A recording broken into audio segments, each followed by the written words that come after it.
bombs of his era, of his day, but rather digital bombs that can be dropped at any time. China-based hacking of 760 companies show a cyber Cold War. An act of one kind would be met with an act with the same kind, cyber warfare. This is a different type of warfare. It's getting at, it's using electrons and getting at our critical infrastructure. It can shut things down, make things very difficult for us, for our economy. It makes it very difficult for our defense, and it's not something that we ought to tolerate. Everywhere from cyber army threatening our nation, army threatening our nation, to cyber crime that threatens the financial security of all Americans. I know that's not much of an invasion force, but try to find the Emperor. I'll see if I can get you some reinforcements. But we're faced with a new threat. They're not bombs of his era, of his day, but rather digital bombs that can be dropped at any time, that have dropped on this government, on the federal government, and our private sector. Bombs that have stolen $1 trillion of intellectual property. Bombs that have committed espionage and stolen our military secrets.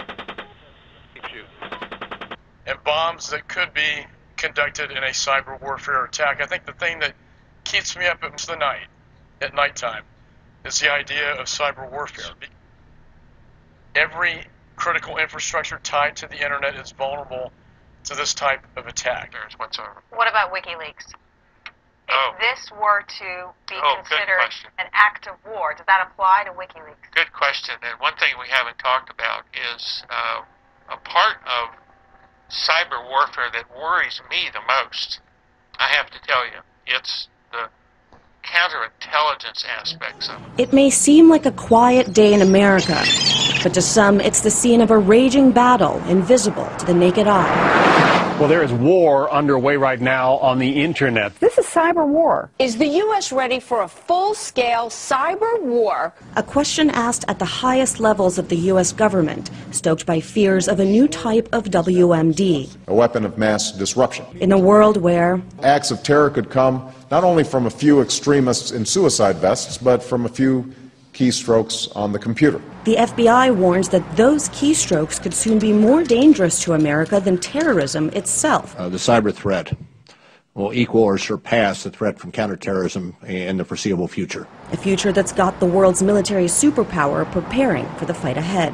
The next Pearl Harbor that we confront could very well be a cyber attack that cripples our power systems, our grid. Cyber war, cyber Pearl Harbor. Frightening language for a hypothetical scenario, one that could happen, but hasn't yet. And some security experts like Jim Harper warn that it never will. There's no chance whatsoever that nuclear power plants will be hacked, that electric infrastructure will be hacked and taken down for any significant period of time. So the worst we can expect is disruption. That's not war. It doesn't really terrorize. So the threats are serious, but they're not to the level of war or terror. Yet some of the key leaders in the war on terror are now in the business of cyber war. Michael Chertoff once ran the Department of Homeland Security. He now runs a cybersecurity consulting firm. You could have a cyber attack that would be as consequential in terms of the economy and maybe even in terms of loss of life as things we typically associate with war fighting. Once America's top spy chief, Mike McConnell now oversees cyber operations for a defense contracting giant. We're the most vulnerable nation on Earth to a cyber attack. And anti-terrorism czar Richard Clarke went from advising presidents on cybersecurity to publishing books about the coming cyber war. For once, it would be nice for the United States to be able to get out in front of a catastrophe, to be able to prevent that catastrophe. We know how to do it. We just need to spend the money. And the money is flowing. The U.S. government will spend more than $10 billion a year on cybersecurity by 2015, in a worldwide market that's estimated at $80 to $140 billion a year.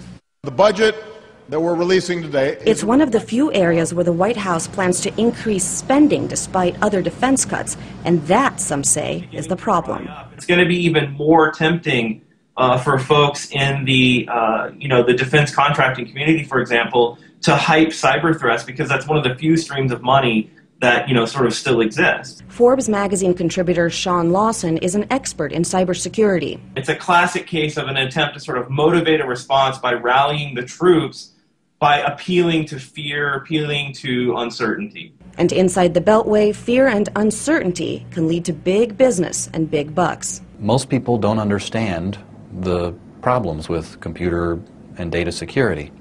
Most people in Washington don't understand, and specifically most people in Congress don't understand. Therefore, the quote-unquote Beltway bandits are in a position to create the problem, to state the problem, and offer their own services as a solution. A battle does rage here, invisible to the naked eye. A war for money, contracts, and power. Lucy Kalfanov, RT, Washington.